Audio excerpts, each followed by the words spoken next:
Alright, hey guys, how you guys doing? Thank you so much for clicking on this video. Today we're just going to be going over a few things about driving on AstroTurf.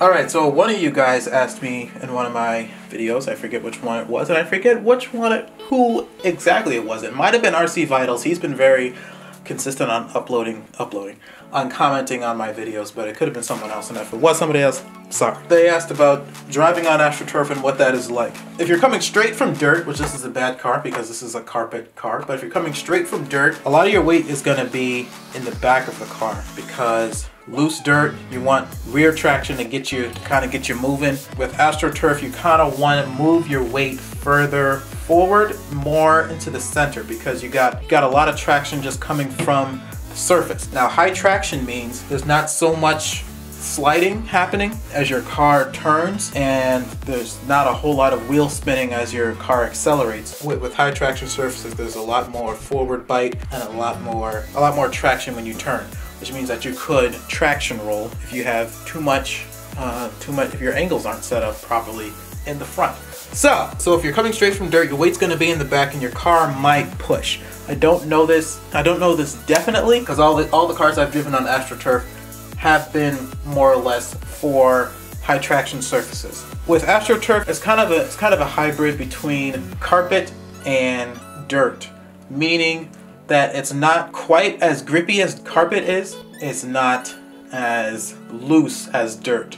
So your car will have a lot of forward bite and there'll be a lot of traction when you steer, but your car will slide a little bit more on AstroTurf than on carpet. So that's kind of a cool hybrid in between the two, where your car slides when you turn. There might be a teeny bit more wheel spin when you accelerate compared to carpet, and it's cleaner. When my track is leaf blowed, you put your car out there, you drive, and you come back, and there might be a little bit of dust from just some sand landing on it, but it's not as dirty as it could be with off-road, and it's not as lint covered as it can be with carpet. So it's pretty clean, but it's funny because I really do like driving and getting my cars dirty. I just contradicted myself, so that didn't make sense. I'll probably edit that out. Okay.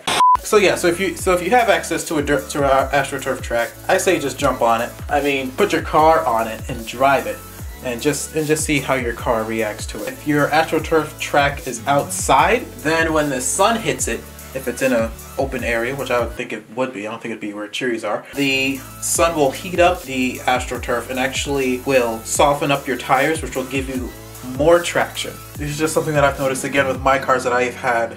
However, when the sun goes down, if you're still racing and you have lights on your track, then when the sun goes down and the dew falls, it's almost like driving on ice. There's very little traction, and it was kind of nice to see that the pros were even spinning out.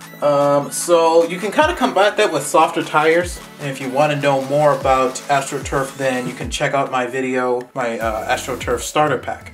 I might make a part 2 to that as I learn more stuff about driving on AstroTurf, but I think you follow that, you should be pretty good to go. You should be pretty good just starting out if you're coming straight from dirt. So that's basically it. Don't forget to check out that video on AstroTurf setup if you want to know the basics, just the basic few items that you should get for your car before you hit the track, before you hit the AstroTurf track.